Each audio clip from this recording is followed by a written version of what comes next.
Hello students, myself Engineer Asif Sindhi. Welcome to the next class. पिछले video में हमने exercise 3.1 के first question को सॉल्व किया था, जिसमें हमने एक ग्राफ पे अलजेब्रिक एक्सप्रेशन को मतलब दो चर के रैखिक समीकरणों को व्यक्त करना सीखा था। ठीक है, आज हम उसी क्रम में आगे बढ़ेंगे। सो सेकंड क्वेश्चन भी सेम एज था, इसलिए मैंने सेकंड क्वेश्चन छोड़ दिया था। हम सीधे थर्ड क्वेश्चन पे आते हैं। ठीक है, फर्स्ट सेकंड क्वेश्चन बिल्कुल सेम एज है।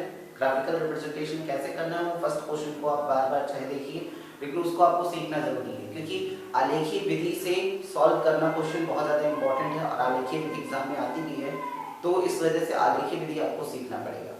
ठीक है, सो फर्स्ट वीडियो में हम आलेखीय विधि को सीखे थे, ग्राफ पे कैसे हम रेखाओं को रिप्रेजेंट करेंगे समीकरणों के द्वारा, और उसके बाद उससे हम वैल्यू कैसे निकालते हैं। यहाँ तक आपने सीख चुका है। कुछ क्वेश्चन में हमें सिर्फ रिप्रेजेंट करना होगा, कुछ क्वेश्चन में हमें सॉल्व करना है, कुछ में सिर्फ ये बताना रहेगा कि रेखाएं कैसी होंगी, प्रतिच्छेदी होंगी या समांतर होंगी, संगत है या असंगत, ये सब याद करना होगा। ठीक है, so question number 3 word problem, इसलिए उसमें समीकरण कैसे बनाना है ये मैं बता रहा हूँ। ठीक है, तो एक क्वेश्चन है कि एक लड़की किसी मेले में जाती है और सवारी पर सवार होने का 3 रुपए है चार्ज, और वहां से एक खेल खेलना है, उस खेल के खेलने के लिए 4 रुपए है। ठीक है, एक बार का, और कहा गया है कि वो इतनी बार खेलती है कि टोटल 20 रुपए का कलेक्शन हो जाता है। ठीक है, तो इस बात को हमें रिप्रेजेंट करना है समीकरण के माध्यम से। ठीक है, तो हमें ये पता है कि एक बार खेलने का 3 रुपए लगता है। ठीक है, बैठने का 3 रुपए और खेलने का 4 रुपए है। अब हमें इसको समीकरण के रूप में प्रदर्शित करना है, तो कितनी बार खेली है, कितनी बार बैठी, कितनी बार खेली, ये कंफर्म नहीं। तो एक को x मान लो, एक को y मान लो, क्योंकि दो प्रकार के चरों की बात हो रही है, दो चीजें अज्ञात हैं। बैठी कितनी बार, खेली कितनी बार, दो अलग हो गया। तो जितनी बार बैठी उसे x मान लेंगे और जितनी बार खेली उसे y सपोज कर लेंगे। ठीक है, तो हम लिख देंगे माना। ध्यान रखना, समीकरण बनाना ये बहुत ज्यादा मोस्ट इंपॉर्टेंट है। समीकरण बनाते कैसे ये सीखना बहुत ज्यादा जरूरी है। ठीक है, क्योंकि क्वेश्चन इसके जरूर आएंगे और कभी कभी लैंग्वेज थोड़ी सी ज्यादा टिपिकल हो जाती है, तो हमें समझ में नहीं आता कि क्वेश्चन क्या कह रहा है, तो इसलिए उसके लिए प्रैक्टिस ज्यादा जरूरी है। सो 3 रुपए बैठने की हैं, 4 रुपए खेलने के। ठीक, तो सपोज कर लेते हैं कि माना सवारी करने की संख्या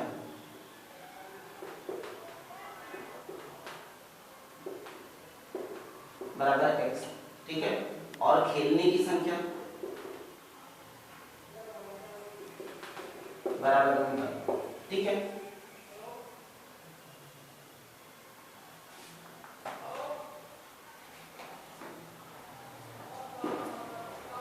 तो 3 रुपए सवारी खेलने की, सवारी करने की, तो 3 गुणे x। अगर x बार, एक बार का 3 रुपए तो x बार का 3x हो जाएगा। खेलने का एक बार का 4 रुपए है, y बार उसने खेला है तो 4 बार, y बार खेलने का 4 के हिसाब से क्या हो जाएगा, 4y, दोनों को जोड़ दो, टोटल मिला के आएगा 20 रुपए। ठीक है, ये हो गया। अब कहा गया इसे हमें ग्राफ पर रिप्रेजेंट करना है। ठीक है, तो मैं एक और क्वेश्चन ग्राफ पर रिप्रेजेंट करके बता दे रहा हूं, जिनको पिछले क्वेश्चन में ना समझ में आया रहा हो या कम समझ में आया रहा हो, समझ लेंगे।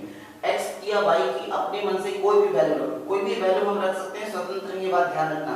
ठीक है, तो x या y की कोई भी वैल्यू रखो, दूसरे की वैल्यू निकालो। x की रखो तो y निकालो, y की रखो तो x की आ जाएगी। x, y करके पॉइंट बना लो, उस पॉइंट के अकॉर्डिंग ग्राफ पर हमें खींचना है। ठीक है, तो सबसे पहले हम ऐसी वैल्यू रखेंगे कि भिन्नात्मक संख्या का ग्राफ पहले ही मैंने निकाला।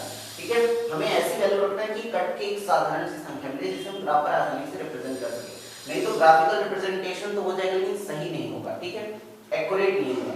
तो यहाँ पर हम x बराबर 0 भर सकते हैं, x बराबर 0 भर दो। कोशिश यही करना, मैंने कहा था कि कोशिश ये करना कि x y दोनों को 0 भर सको, लेकिन भिन्न नहीं आना चाहिए किसी भी परिस्थिति में। तो x बराबर 0 भर दो। यहाँ 0 भरने पर ये क्या हो जाएगा, 0, तो 0 का 3 से गुणा 0, प्लस में यहाँ बचेगा केवल 4y इक्वल टू 20। यहाँ से y की वैल्यू निकालेंगे तो 20 बटे में 4, 4 5 20, y इक्वल टू 5। ठीक है, तो बिंदु क्या बन गया हमारा, बिंदु हमेशा x, y लिखते हैं। x की वैल्यू 0 है, y की वैल्यू 5 है, तो बिंदु क्या हो गया 0, 5। ठीक है, इसी तरीके से आप कुछ और रखते हैं, x की वैल्यू यहाँ पर कुछ और रख देंगे। तो ध्यान देना, अब जो भी वैल्यू हम रखेंगे वो यहाँ से सब्ट्रैक्ट करेगा। ठीक है, तो x की वैल्यू यहाँ पर 2 रख दो। 2 रखने पर क्या होगा, देखो 2 रखेंगे तो 3 गुणे 2 प्लस में 4, y बराबर में 20। ठीक है, 3 दूनी 6, 6 को उस तरफ ले जाओ तो 20 माइनस में 6, तो 4y बराबर 20 में से 6 घटाएंगे 14 बचेगा, y इक्वल टू 14/4। ध्यान देना क्या हो गया, एक भिन्नात्मक संख्या प्राप्त हो गई। तो कुल मिलाकर हमें भिन्न नहीं चाहिए, कुछ भी लेकर आओ भिन्न नहीं होना चाहिए। तो एक बात हम क्या समझे यहाँ पर, जरा इस पर फोकस करना कि यहाँ पर क्या हमें पता चल रहा है कि नीचे जो है 4 है, इसका मतलब ऊपर घटाने के बाद 4 का कोई गुणज प्राप्त होना चाहिए। ठीक है, ऐसी कोई संख्या निकल जाओ जिससे यहाँ पर एक 4 का गुणज हो जाए। ठीक है, तो अगर हम यहाँ पर 4 रख देते हैं तो 4 से कितना होगा 12, तब यहाँ घटने कितना जाता है 12, और उसमें से 12 घटाएंगे 20 में से तो क्या बचेगा 8, और 8 होगा तो क्या हो जाएगा 2, तो y बराबर कितना हो गया 2। दैट्स मीन यहाँ पर 4 भरने से ज्यादा बेटर होगा। ठीक है, तो बिंदु क्या बन जाएंगे x, y, x का मान 4, y का मान 2। ठीक है, हमें दो बिंदु मिल गया, पर्याप्त है, इतना दो बिंदुओं से हम सॉल्व कर सकते हैं। ठीक है, तो ग्राफ खींचेंगे। ग्राफ में ऑलवेज बस इतना ध्यान रखना, कोई भी अंतर ले सकते हैं, गैपिंग ले सकते हैं, सेंटीमीटर सेम होना चाहिए। ठीक है, ये जो गैपिंग होनी चाहिए, जो लाइनिंग आप खींचेंगे ये सेम होना चाहिए। ठीक है, ये डिफरेंट है अगर तो रॉन्ग हो जाएगा क्वेश्चन। ये अंतर सेम है, इनके बीच में जो गैपिंग है 1-1 सेंटीमीटर का गैपिंग ले सकते हैं। ठीक है, चाहे तो आधे सेंटीमीटर का गैपिंग ले सकते हैं। उसके बाद जो संख्या हमें चाहिए वो हमें यहाँ पर रिप्रेजेंट करना है। तो हम देख रहे हैं अधिकतम संख्या 5 है, 4 है, 2, इसका मतलब हम 1 2 3 4 ले सकते हैं सीधा, तो 1 2 3 4 5 6 ले लो सीधा। ठीक है, हमने एक और चीज बताया था कि ये सीक्वेंस में होना चाहिए, कि अगर हम 2 4 2 2 का अंतर ले तो 2 4 6 8 10 होना चाहिए, एक एक का ले तो 1 2 3 4 5 होना चाहिए। ठीक है, अब रिप्रेजेंट करते हैं। पहला बिंदु क्या है 0,5, x 0 मतलब x का काम खत्म, सिर्फ y पर 5 कर दो, तो y पर 5 को हम बिंदु में कर देंगे। ठीक है, आगे दूसरा 4,2, इसका मतलब x का मान 4 है, y का मान 2 है, तो x का मान 4 है, इसको ऐसे बढ़ा दो सीधा, और y का मान 2 है, ऐसे बढ़ा दो, जहां पर ये कट करेंगे वहां पर बिंदु पे दूसरा वाला मिल जाएगा। ठीक है, अब इन दोनों को मिला के सीधी रेखा खींच दो, स्केल उठाना और दोनों को मिलती हुई एक सीधी रेखा खींच देंगे। ठीक है, ये बस यही इसमें प्रदर्शित करना।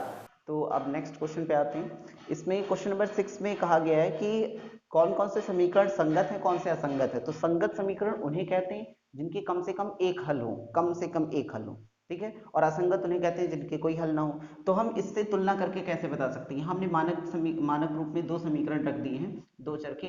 ठीक है, अब इनमें तुलना करके बताना है। तो a1/a2 अगर b1/b2 के बराबर नहीं है तो इसका हल अद्वितीय होता है।